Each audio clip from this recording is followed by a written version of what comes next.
Hello, and welcome to The Content Bite, a podcast for freelancers who use their words to make money. I'm Rachel Smith, a freelance journalist, copywriter, and content producer. I'm also the founder of Rachel's List, a jobs board and community for Australian writers and other creatives. And I'm Lynne Testoni. I'm a journalist and content writer as well. Rachel and I are your weekly co-hosts, and every week we bring you all kinds of tips, tricks, and some fabulous guests to help you make the most of your freelance business. So what we have learned since doing this podcast is that successful freelancers have a business mindset and need to manage their finances. It sounds boring, but it's actually true, isn't it? Actually not that boring. Like if you're with the right program, that is. True. And the trouble with most financial software is that it's built for larger businesses, not sole trader businesses like us. So you often end up paying for lots of unnecessary features you never use, such as payroll.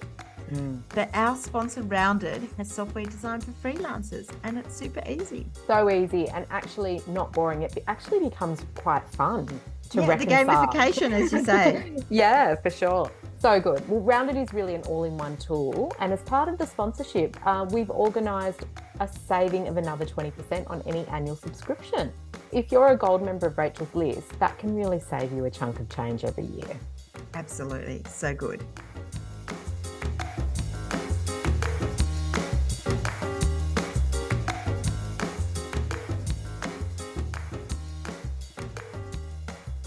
Hi, Rachel. Lovely to see you again, and with such a great guest this week. I've known her for a few years and I'm such a fan.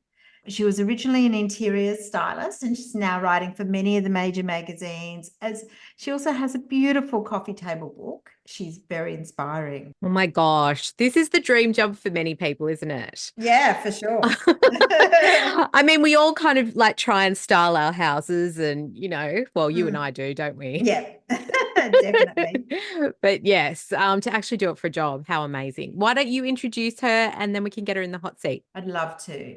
So Jessica Bellef is a writer, stylist, and emerging photographer, which I didn't know until she sent me this, with a creative career spanning 20 years across editorial and retail. She writes regularly for Country Style, Inside Out, and Home Beautiful, and creates scroll-stopping copy and visual content for Australian lifestyle brands and design creatives. Jessica's first book, Enviable, Inspiration for Creating a Home That's Uniquely Your Own, was published by Murdoch Books in 2019.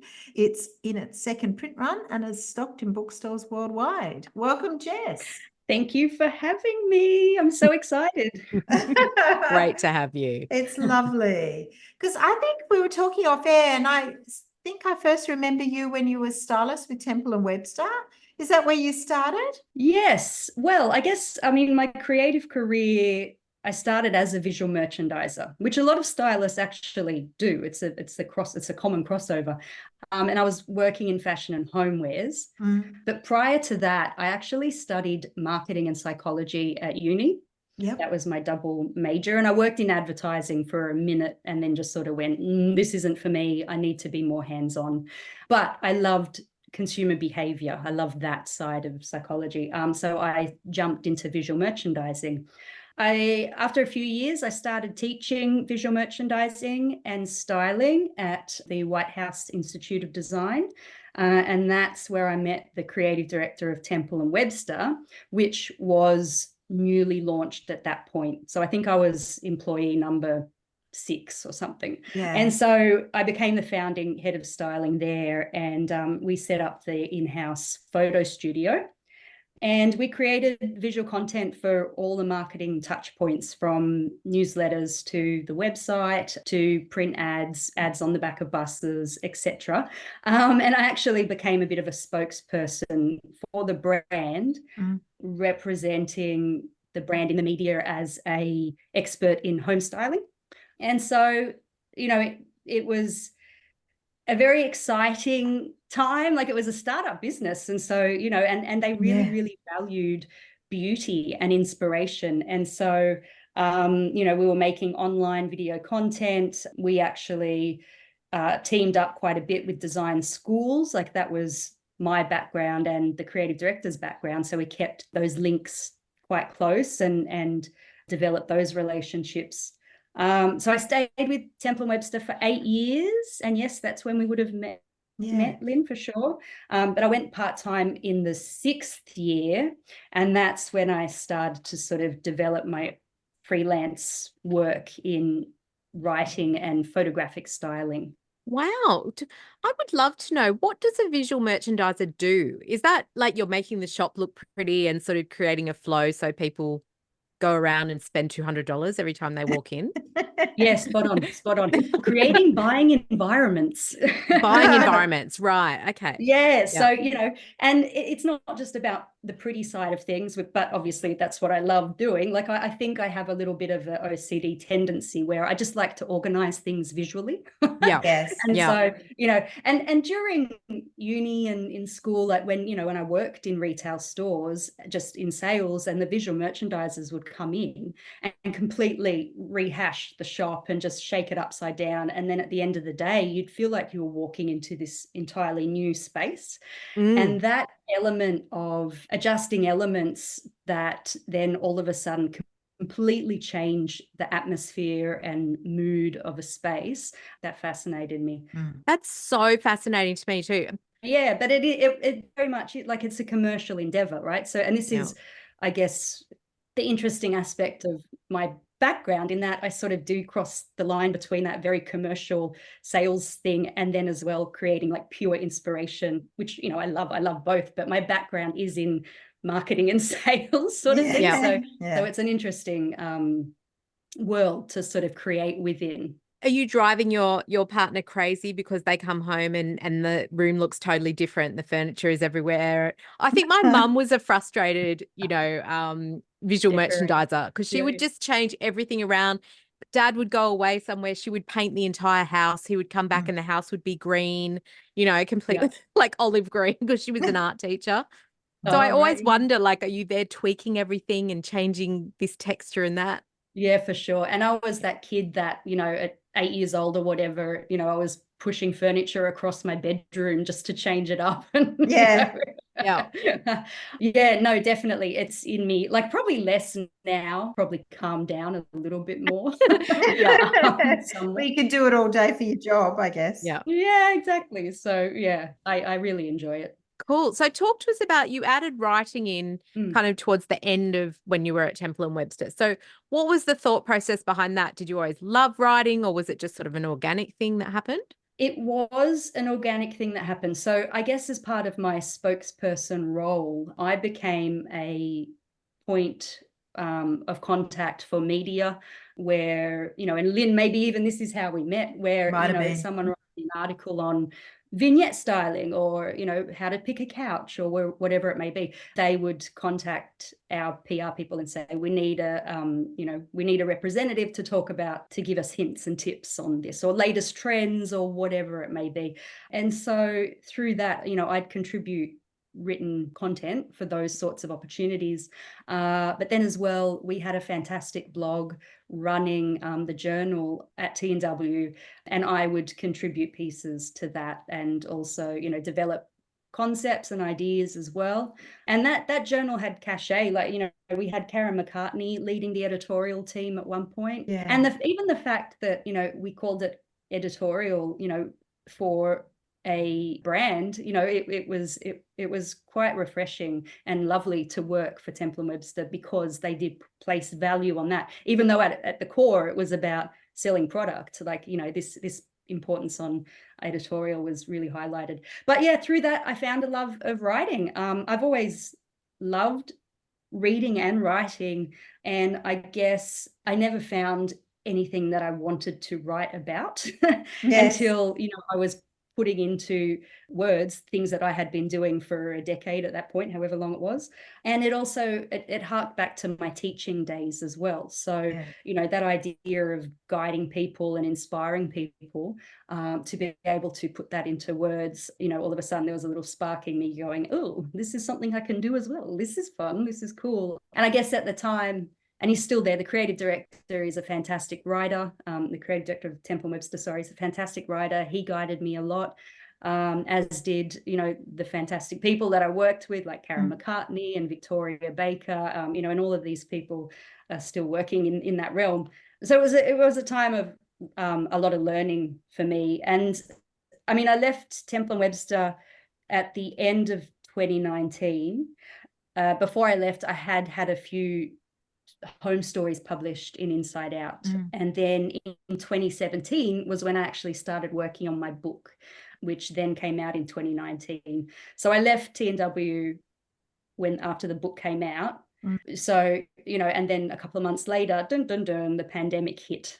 Yeah. And so the styling work kind of dried up a bit, but the writing assignments gained momentum. And that's when I started, writing more and more for magazines, exploring not only homes, but gardens and garden design, as well as, profiles on creatives and individuals. But then I also got into sort of web copy and digital copy. So writing, website copy for designers or jewelry makers, or I even did some copy for a boutique beer label. So I've written for beer cans. Nice. Nice. Yeah. Well, like, can I get all the things to test, please? But in that time, I strengthened my relationships with magazines like Home Beautiful, Inside Out, Country Style, and they're the titles that I consistently write for today. Wow. And now you're doing photography as well, which I didn't realize. So do you think, is there something that you love more than others, or what was the thoughts about the photography? Okay. Photography is another thing that I've loved forever.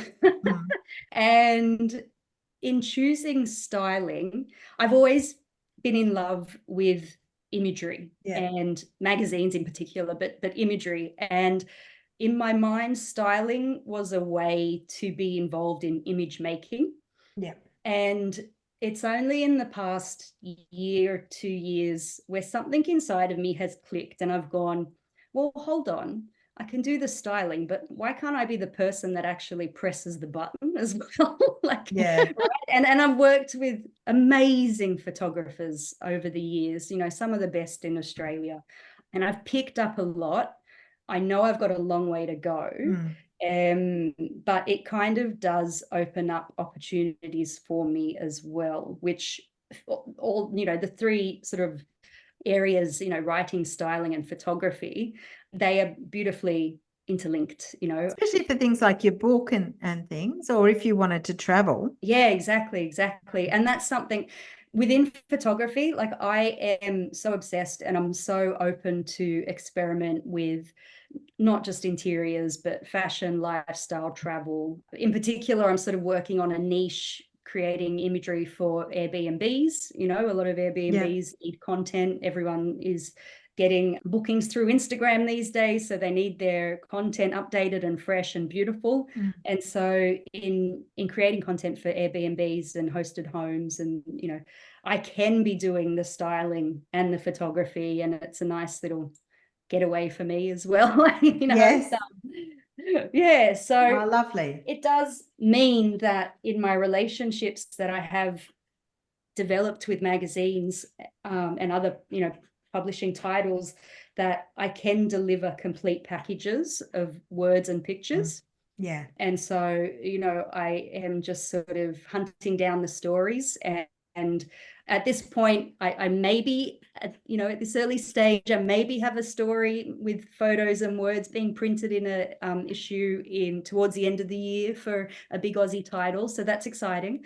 But yeah, I do have a long way to go with photography, and I own that. It's always, it's important, I think, for, and I'm open about that fact. Like I'm I'm 42 now, and I'm sort of starting again in a way, and it's scary, but it also feels right. And if you haven't already guessed, like I sort of run with my heart. And, and I go where the pretty shiny things are, but also, I am I give my all to what I'm doing. So, I'm excited by what this new avenue is, sort of where it's going to take me. Absolutely. Wow. So have you done specific training as a photographer, or are you doing that in an ongoing way? Not officially. I a fantastic photographer and filmmaker was very kind, and she spent a day with me one-on-one going through my camera.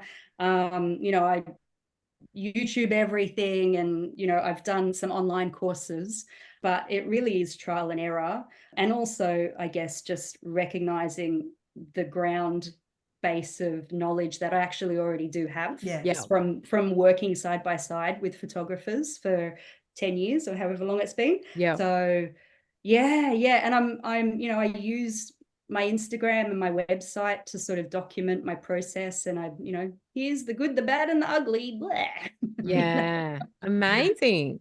So Yeah. you mentioned you do a lot of work for mags, but you also do content and corporate work and the Airbnb stuff. How do you get that kind of thing, the corporate sort of content work? It's not so much corporate. It is like content work more so for lifestyle brands, artisan homeware brands and things like that. And that is, creating blog copy or newsletters, Instagram captions, and those sorts of things. And that work comes to me through, I guess, social media, I guess just the network that I've built up. Yeah. The beauty of, writing for magazines is that you're constantly being introduced to new people and you're learning new things, and, the network just sort of grows and grows and grows. And as long as you're consistently a nice person and, Yes. deliver the work, and you just, you show that you're willing to work hard, then, the work sort of hopefully comes to you. So I am lucky in that I haven't done too much cold calling at all. And as opportunities sort of come up, I am sort of established myself, because in theory I've been freelance since 2020. I guess I was freelance as a VMer a long time ago, but and a good chunk of that was consumed by COVID and the pandemic. Yeah. So it has been a slowish start, but I feel like in that first year or two, because we had, we were all our hands were tied. I feel like the opportunities are coming to me now where I can be more selective and say, you know what, I'm going with brands that I align, there's an alignment there. Yeah. And turning down the work that I don't feel fits, where I want to be, who I am, where I'm going. And that's quite empowering. That feels great. It's like that tagline, it's the fish that John West reject that makes him best. Yeah. So I'm very lucky to be in that situation too. I definitely agree. The network is everything. Yeah, for sure. I was going to say, what's different about working with clients compared to sort of the magazines? I personally don't think there's a huge amount of difference. I treat them the same. Magazines are brands.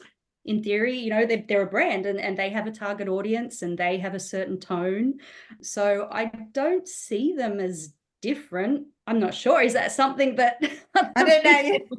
It depends. Do you prefer writing for magazines and writing for an editor and filing a big story, or do you prefer the kind of content work of working with a brand? Interesting brands. Yeah. I like them both. I Yeah. like them both. And I've kind of found a niche. One of the brands that I do work with, I'm writing home stories for their digital platform. So I do it all, and I don't mind, where it ends up. Yeah. So where do you find your clients? Is it all that network? And I guess it's just people call you. Obviously, some of the photographers must bring you work as well. Yes. And I'll take work to photographers and say, there's this amazing house I think we should shoot and pitch, for instance. LinkedIn, funnily enough, has been a source of a few avenues there. I had 2 titles contact themselves through LinkedIn and ended up getting quite a lot of assignments through them. Instagram has been amazing, especially as I'm building up this photography work. So as I mentioned, Airbnb, everyone has an online presence on Instagram. So, and the nature of that is that, you're tagging people and you're tagging people, and, you follow down the wormhole and you end up on someone's pretty page going, oh, yes, okay, I like what you do and can come and create for me. So that's been one of those necessary evils. Social media is, I'd be fine if it disappeared tomorrow. Yeah. It'd be scary. Yeah. Talk us through a typical styling job. Like, my understanding of it is it depends on, the relationships you have with like photographers and editors and homewares companies, and you somehow bring all that together. Yeah, no, relationships are key. Relationships are everything in the styling world. And in particular, the relationship between stylist and photographer is vital. Yeah. You need to be on the same page. You need to have the same goal. Otherwise, the project won't happen. You won't get your final images. The client will not be impressed, and it'll be a disaster. So communication is everything. But of course, you have to have an innate understanding of what the client wants and where the imagery is going to end up. So, what kind of ratios do we need to shoot? Is it for social media only, or do we need, web images? And so we need the horizontal ratio, etc. And then, yes, relationships with homeware brands and artisans and artists and creators. If you have those at the ready, then your life is made so much easier, because it'll be like, okay, I need a purple ceramic vase. Okay, I know that has been doing purple lately. Let's go see what they're doing. And if they already know you, that barrier, you don't have to go through the whole rigmarole of, creating that sort of trust and whatnot. And they'll say, sure, here, take this and put it in your shoot and bring it back when you're done, and great. So yeah, styling, my preferred form of styling as I develop sort of this new phase of whatever it is I'm doing. I am doing less work where, it may be a recently completed new build and we're creating imagery for the architect or the builder or, the interior designer, and where the stylist has to basically fit out the whole home as if someone lives there. So I'm definitely moving away from that kind of work and doing more so, I guess getting down to what it is that I did in my book Individual, where it's about styling what the homeowner already has, but creating the narrative of the home, right? Like getting to the core of who that person is. And this is why, like, I've always worked closely with photographers, because I'm not the stylist that just goes, here's the stuff and you shoot it and that's fine. Like, I'll be talking about where the angle is to get the best, the best shot, the best final image. What I might think is important in terms of the vignettes in the room or what have you. And I guess that comes down to, that's in the instance of editorial shoots. It's very different when you're shooting for a designer or a builder, because of course it's all about showcasing their work, right? And a lot of the times they don't want heaps of styling. It might just be, no, I just want to show off this beautiful joinery, or, this whatever it may be. So yeah, I am moving away from that, but it is crazy fun work, and it is, I think as I get older too, like, I think I don't have the energy for that anymore. I'm like, oh God, like, it's full on work, and it's not glamorous. I think a lot of people think that being a stylist is just glamour and faffing about with, florals and cushions, but no, you're a furniture removalist, and you're a cleaner too. You're cleaning kitchens and you're trying to hide electrical cords and all the rest. So I would love to know, like, what a stylist would make of, a freelancer's home office and that sort of thing. Like, do you see offices and think, oh, this person has no idea, I just wish I could zhuzh it and do this with it and make it more functional? I mean, is that... that's just my innate, it's not necessarily that they have no idea, it's just my thing of like, oh, this can be prettier. Like, but I mean, definitely home offices are a funny thing. I used to know a wonderful stylist called Alan McKenzie. He was amazing. And people used to ask him and his partner Mel, to parties half an hour earlier, and they come in and zhuzh everything up. And Oh, sort really? of before that was standard, they'd always just make it beautiful, sort of turn somebody's living room into a bedouin tent, or do all sorts of amazing stuff. Yes, so many good That's stories. hilarious. Yeah, and but everyone knew, and instead of hating it, people used to just ask him early so he could help them zhuzh it up. Oh, amazing. Just a quick refresh. Like Yes. the lippy, like the lippy before the guests. Yes, Yeah, exactly. Yeah. I think one of the things I've known, because I've known a few stylists, it's so much equipment, especially photography. There's so much equipment and props. Is that hard? Do you have like a prop room at your house because you've got the perfect white plate and there's always something so you don't have to go out? Is it expensive to set all that up, or does it happen over time? For me, it happened over time, and I kind of joke sometimes that I became a stylist to justify my hoarding tendencies.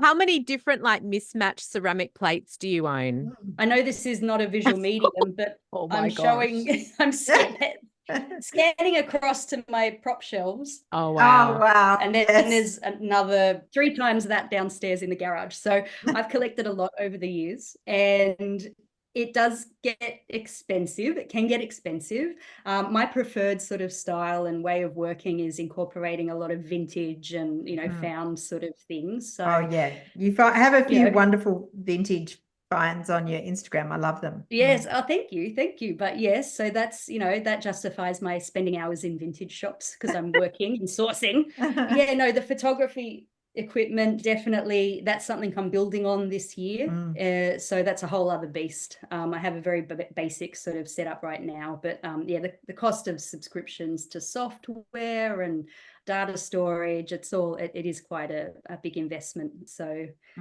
that's this year's sort of focus. Yeah. Talk to us about the book. It's doing a coffee table book, very big project, lots of work. What was the process like from sort of woe to go? Well, it was mammoth, but it kind of had a life force of its own. Like it felt right. And maybe, I think you're a lucky creative if you're ever in that situation where I didn't think about how much hard work it was. I just did it. So I think from the beginning, I sort of set clear parameters about what I wanted to include. And, I wanted the homes that were in the book, because there's 15 homes from Australia represented. And I wanted each of those homes to showcase different interior styles, but more so than style sort of thing. It was more about how people live. Yeah. And I also had a clear idea of the structure, and I just kept it simple. And that made it easier to chip away at and sort of build on it from zero to the completed thing. So I sourced all the homes myself, and I worked with one photographer, Sue Stubbs, and we traveled to all the homes that were sort of up and down the east coast of Australia and Tasmania, and we captured them together. Or she photographed it, but I was there sort of styling and whatnot. And then I would write about them. And so the structure of the book is a case study home, and then a short essay on various sort of home styling topics. So it might be like lighting, or, adding more art into your home, or working with color, whatever it may be. Yeah, so it definitely, Sue put me in contact with a publisher. Yeah, I was going to ask about that half. Yeah. Yes. So Sue is a fantastic photographer who has lots of experience with publishing, and she's done many, many books. So she had contacts in the publishing world, and she put me in contact with someone, and I had a meeting with them, signed a contract, and off we went. At that point, Sue and I had photographed we've photographed 2 homes, and I'd put together quite a comprehensive pitch deck, and we had example of the photography style, and I had outlined the topics that I wanted to cover. So that won me a publishing contract, so yay. And off we went, shooting and writing for a year. And then a few months before everything was due, that publisher shut down their Australian office. So, they said, we'll do our best to place this content. Basically, at that point, everything was shot. And I think I had maybe 1 or 2 chapters to write. And then I got a phone call saying, so Oh, this is no. happening. How heartbreaking. So then I went and cried in the shower for 7 days. And it was then 8 months of me pitching. It was a hard slog, and I learned a lot, and I really fine-tuned my pitch. And the publishing industry is slow, and obviously there's lots of dollars and money involved, and it was really hard to sort of cut through. I had one particular large publisher was interested, but they said, we're actually working on something really similar at this point, so we can't take you on. But I did find a home with Murdoch Books, and I think the book is better for it. I love the team there, and they were very gentle, and we quickly tied it all up. And then the book was finally released in 2019, October 2019. Wow. So how does that work with your photographer? Like, do you kind of both agree to go in on the project and then split the proceeds if the book sells to a publisher, or do you pay the photographer to do the project with you, or how do you do it? I think it works in different ways for different people and different publishing houses. In this instance, the photographer did not take like an author title. So basically the publisher paid them out for usage of the images. Right. Yeah. Okay. Yes. So there's so the publisher just gets like a paid out, basically. They, there's no royalties involved or anything like that for the photographer. Okay. Interesting. Do you deal with agencies? So it sounds like you just deal, direct with clients all the time. Is that right?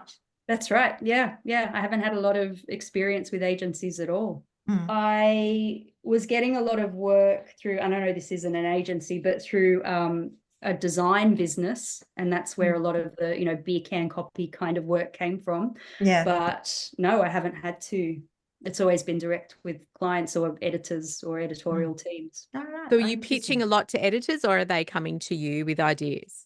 It's probably like 70% commissioned, 30% pitched. I think like I'm really, really lucky. Like I have a very strong relationship with the titles that I do work for, and I am consistently writing for them. And I kind of lose track sometimes of what's out when and what. Oh yeah, I do the same. Yeah, It's like, it went 2 or 3 months ahead, and then of course you've moved on to, I've done 2 or 3 stories since, and I can't remember. Get a surprise. Exactly. So they're all the lovely Australian magazine titles are very, very kind to me and look after me, and in return I just make sure I deliver clean copy on time and give them what they want.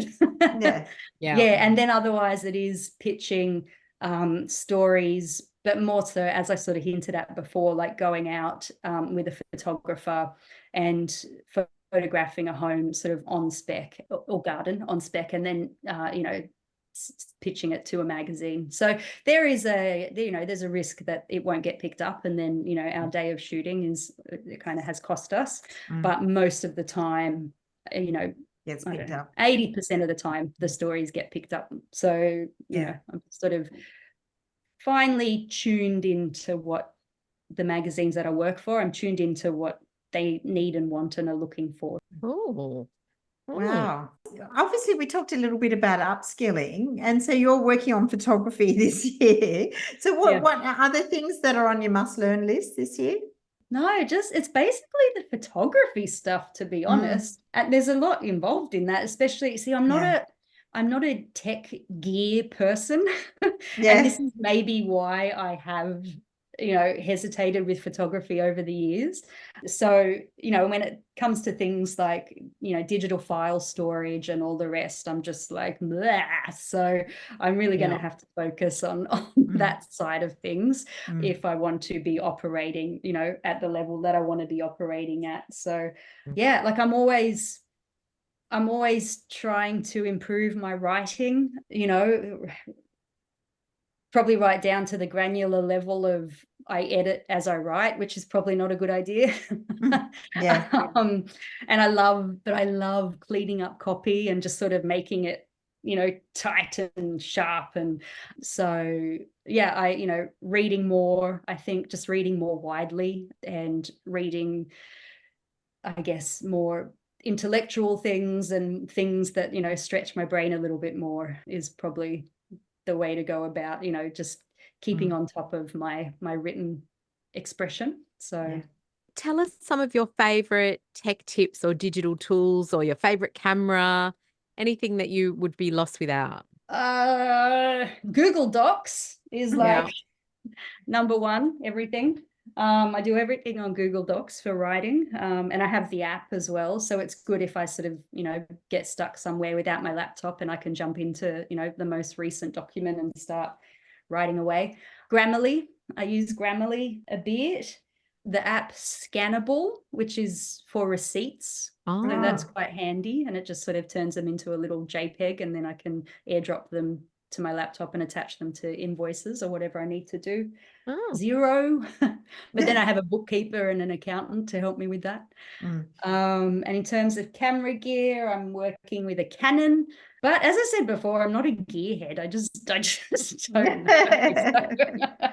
I am not yet, you know, I haven't yet sold my soul to a particular brand or anything like that.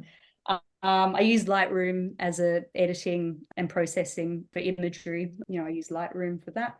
But yeah, otherwise, you know, I'm analog. I'm old school. It's a paper diary and, you know, Post-it notes and whatnot. I need to be able to touch it and not have it go away when I turn the screen off. So I love it. Wow. Oh, wow. Jess, it's so good. I could honestly listen to you talk all day. It's such an interesting career you've built up. And I love the combination of the styling and the writing and the photography. I think it's great. My only sad thing is it is audio, and we can't all see your amazing mood board behind you. The wall, I know, the mood board. The wall is great. It is so good. Well, we'll have to. Oh my goodness. Rachel will do a nice little snapshot and we'll make sure we get it. So. But before you go, we have to ask you, what is the formula to like styling your room? Is it like, you know, when you're doing a recipe and it says you need like some crunch and you need something salty and a bit of sweetness and all that? What's the formula for, like, is it all textured? Like you have to have something soft and then a textured thing and then a rug and all this? Oh, wow. Being put on the spot. So my big thing is texture. My big thing is texture, but it's contrast of texture. So, you know, you're smooth up against your rough and that sort of thing. Texture is a big thing, but then scale as well. And I think it's one of those things that people don't realize that is important until it's off in a room, where you sort of walk in and go, this feels wonky, what's going on, you know? So I think getting, you know, the proportions right of furniture, not having your art hung up too high or too small or whatever it may be. I kind of don't like to prescribe strict rules when it comes to interior styling, because, you know, there are so many factors in play, from, you know, how much natural light is in a room to how tall the ceilings are to, you know, where the doorway entrances are. So yeah, I would say that the most important thing is that you just play until it feels right. I love it. Nice. Love That's it. Thank you so much. I love it. Do you want to tell our listeners where they can find out more about you, and obviously how to buy your book? Yeah, sure. So my website is www.jessicabellef.com. My Instagram handle is @JessicaBellef. The book is still available online. If you just Google it, it should be available in all the main places. And then lots of beautiful little bookstores as well are still stocking it, and homeware stores. So support the local guys before you go to the big behemoths, of course. Fair enough. Fantastic. Oh, well, Jess, thank you so much for being our guest this week. That brings us to the end of the show, but thank you to everyone who's listening and who is leaving ratings and reviews. We love that, don't we? Thank you so much for having me. It's been so lovely. I've listened for a long time, so great to be on this side of the mic. I know, that's It's awesome. lovely. Yeah, It's we so never know lovely to have who's you. really listening, so it's good to hear that. Yeah. Well, we'll put all the information about where to find Jess, and we will see you all next week, I think. For sure. We will. Yeah. Okay. All righty. Bye. Thanks again to our wonderful sponsors, Rounded, easy accounting and invoicing software that helps freelancers run their business with confidence. And don't forget, if you're a gold member of Rachel's list, You can check your welcome emails for an exclusive discount code on the annual subscription rate. You can also find it in the private Facebook Gold group, or just contact us at hello@rachelslist.com.au.